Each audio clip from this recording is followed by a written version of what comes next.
مبداغ براتون یه سوژه کلاهبرداری آوردم که دیروز اتفاق افتاده.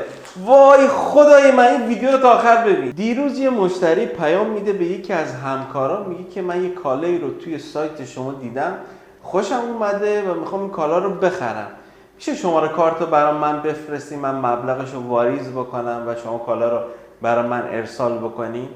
نکته جالبی که سایت دوستمون پرداخت آنلاین داشت و میتونست آنلاین این مبلغ رو پرداخت بکنه، شماره تماسش و آدرسش رو بذاره تا کالا براش ارسال بشه. اما خب شماره کارت رو برای مشتری میفرسته و چند دقیقه بعد مشتری این رسید رو براشون ارسال میکنه. رسید حواله پول 9,800,000 تومان به حسابشون از طریق بانک ملت.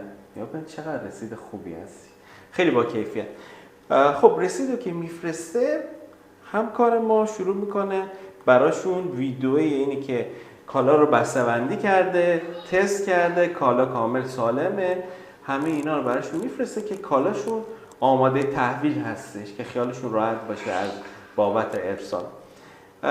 نکته خیلی جالب، از 1 ساعت بعد از واریز پول شروع میکنه به زنگ زدن.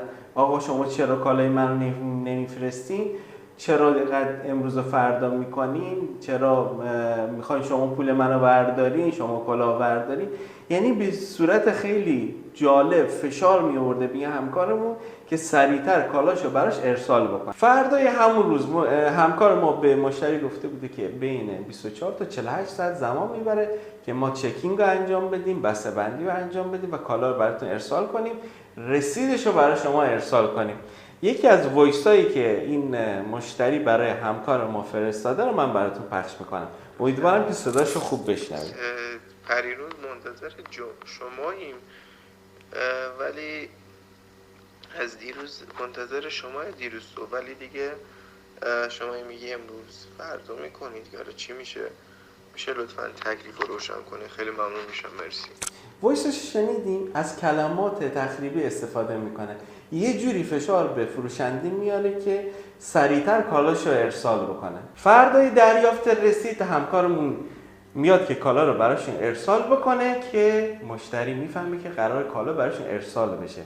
برمیگرده و زنگ میزنه میگه شما خیلی طولش دادین، خیلی زمان برده، من دیگه این کالا رو نمیخوام، میرم ازتون شکایت میکنم به صورت قانونی، پیگیرتون میشم.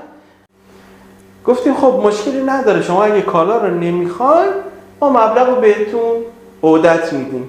تازه اون موقع حسابداری چک میکنه، میبینه هیچ وجهی به حساب همکار ما واریز نشده و این تایمی که این بنده خدا داشته فشار میآورده به همکار ما، اصلا هیچ مبلغی رو واریز نکرده بوده به حسابش و همکار ما برمیگرده بهشون زنگ میزنه، میبینه گوشیشون خاموشه.